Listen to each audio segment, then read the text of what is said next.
Honorable Vijita Herath, Foreign Minister of Sri Lanka, High Commissioner Santosh Jha, members of our two delegations, friends from the media, good morning, namaskar, ayubavan, vanakkam. As you are all aware, I am here as special envoy of Prime Minister Narendra Modi and carrying a message for President Anurag Kumar Dissanayake. The President was kind enough to receive me this morning, and we had a detailed discussion on the damage caused by Cyclone Ditwa. The letter from Prime Minister Modi that I handed over builds on our first responder role and commits a reconstruction package of $450 million to Sri Lanka. Our talks centered around how expeditiously this commitment can be delivered. As your closest neighbor and in line with our Neighborhood First and Mahasagar policies, it was only natural that India stepped forward at a time when Sri Lanka faced a crisis. We have done so when you were going through economic difficulties as well. In the case of Cyclone Ditwa, you would appreciate that India has also been a strong advocate of cooperative disaster response. The Coalition for Disaster Resilient Infrastructure was a notable initiative that we led in this regard. India's relief and assistance mission, Operation Sagar Bandhu, commenced on the very day that Cyclone Ditwa made landfall. Our aircraft carrier, INS Vikrant, and another ship, INS Udaygiri, were present at Colombo and delivered relief materials and thereafter also deployed helicopters. Thereafter, a number of Mi-17 helicopters of the Indian Air Force were active for a period of more than 2 weeks in Sri Lanka.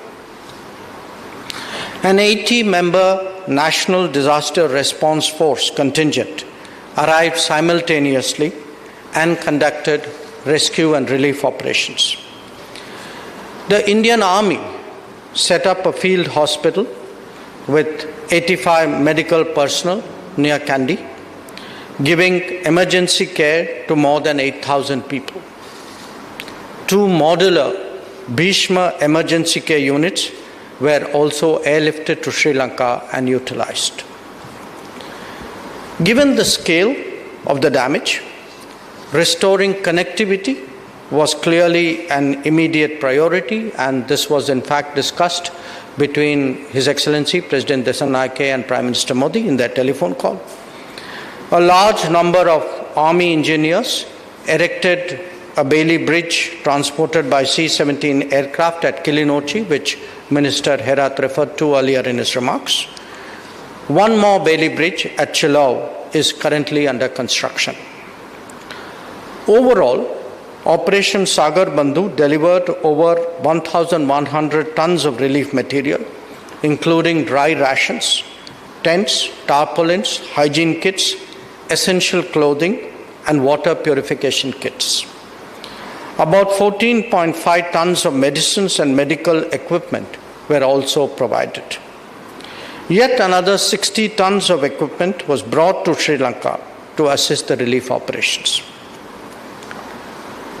Recognizing the urgency of rebuilding, Prime Minister Modi directed that we now engage with the Sri Lankan government to address their priorities in that regard.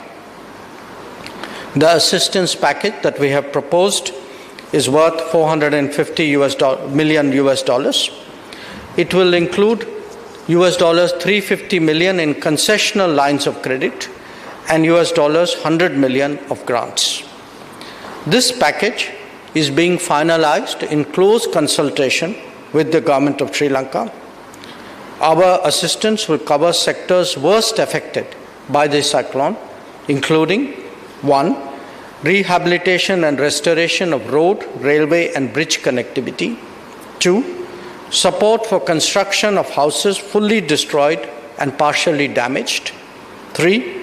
Support for health and education systems. in particular those that have been damaged by the cyclone. 4. Agriculture, including to address possible shortages in the short and medium term. And 5. Working towards better disaster response and preparedness. We are conscious that work towards mitigating the impact of Cyclone Ditwa on the people of Sri Lanka must be done in the quickest time possible. We are discussing an effective coordination mechanism for earliest possible delivery. Let me also add that there are other ways by which India can and will be of support to Sri Lanka. You are a significant tourism economy, and Minister, let me assure you that we will continue to encourage tourism traffic from India in that regard. Similarly, an increase in foreign direct investment from India can also boost your economy at a critical time.